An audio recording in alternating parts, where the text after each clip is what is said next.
Hi everyone. I have a topic today that is really, really important, and it's so important to our healing.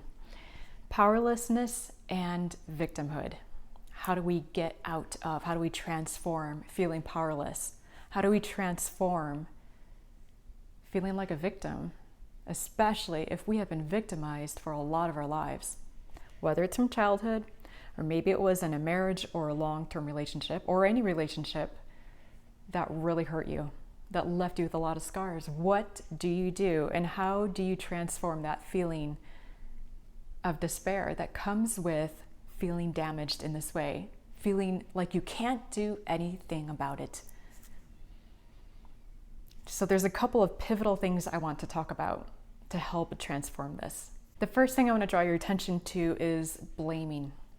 Blame is a huge one, because anytime that we are blaming someone or something or a circumstance for our unhappiness, we are a victim. So if you're saying, it's my ex's fault, he did this to me, or she did this to me, this is what he said, this is what she said, this is what our government is doing, this is what's going on in the world, now I'm afraid, now I'm anxious, I can't sleep at night, I'm always upset, it's affecting my health, and I'm just miserable, I'm not feeling good, I'm not liking this life at all. And it'll probably keep happening. That's what always happens. That's what everyone has done to me. These kinds of statements imply that you are a victim and that you have no power. One time, about 15 years ago, I was taking a sewing class. And it was my first time ever using a sewing machine. And I said to my teacher, I can't get the fabric to go I can't get my stitch to sew in a straight line. The machine is just pulling the fabric in a way I don't want it to go. She came over to me and she said, "Who's steering this ship? Who's in charge here?" And I'll never forget that example. Who is steering your ship? You are. So we have to look at, where are we putting our power? Are we handing it over to someone else who hurt us, who took it away from us, and then embodying that frequency and staying in it and identifying with that? I'll never give my heart away because all guys are this, or all women are this. Or this is what always happens to me. I'll probably always be unhealthy. I'll probably always be poor. I'll probably always be overweight. But you get to choose how you perceive those things, how you want to be, and what you value, and where you're placing your judgment. A long time ago, I was in a mastermind group. I was working with a business coach, and she brought all of her people together for a mastermind group, and we'd meet once a week.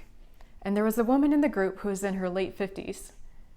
She was tall, she was big, and she had this laugh that could fill up a room. She was very vocal and very boisterous.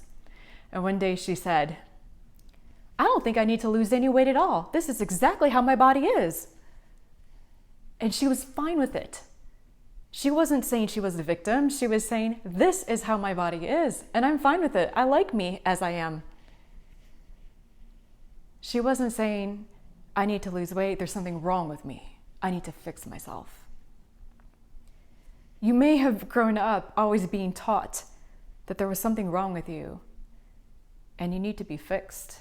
And you need to be fixed in order to be loved.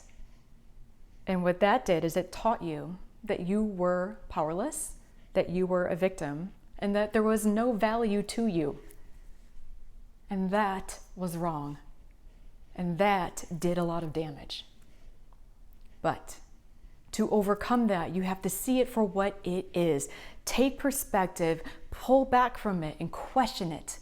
You have to critically think. You have to observe. This is the lesson that I learned growing up, that I was no good, that I was a failure, and that I would always be a failure. I would never amount to anything, that no one would want me, or whatever it is, whatever you heard. And you have to see that that is what you learned and question it. In our everyday life, we can also look at our feelings that are coming up. We have to look at our feelings, observe them, because once we are able to observe, we are not the victim of our feelings. To observe means you're not in the current, you're not in it, you are seeing it. You're able to say, I'm feeling anxious right now. I turned on the news and now I'm feeling afraid. That is being the observer. And then you can say, okay, well, where are these feelings coming from? Are they coming from outside of me? Or is it coming from within me?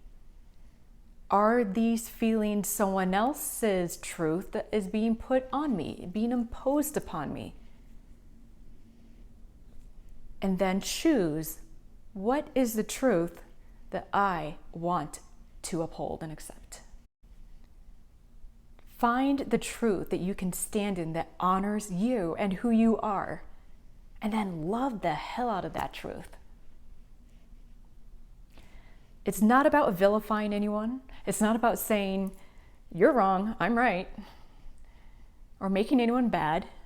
It's about you standing in your truth, and that is all it is about. It's about you choosing. The more that you choose, the more you are out of victimhood. You may have been taught you are a victim. You may have had that drilled into your head for decades. You free yourself from that when you see that is just an ideology, a truth that was from somebody else that you took on as your own, and that you don't have to be it anymore. You're not damaged goods. You're not beyond repair. This is about you claiming your sovereignty, your light, your autonomy, and standing in that. This is about you reclaiming who you are, those higher parts of yourself. Thank you so much for being here. Take good care of yourselves, and I'll see you in the next video.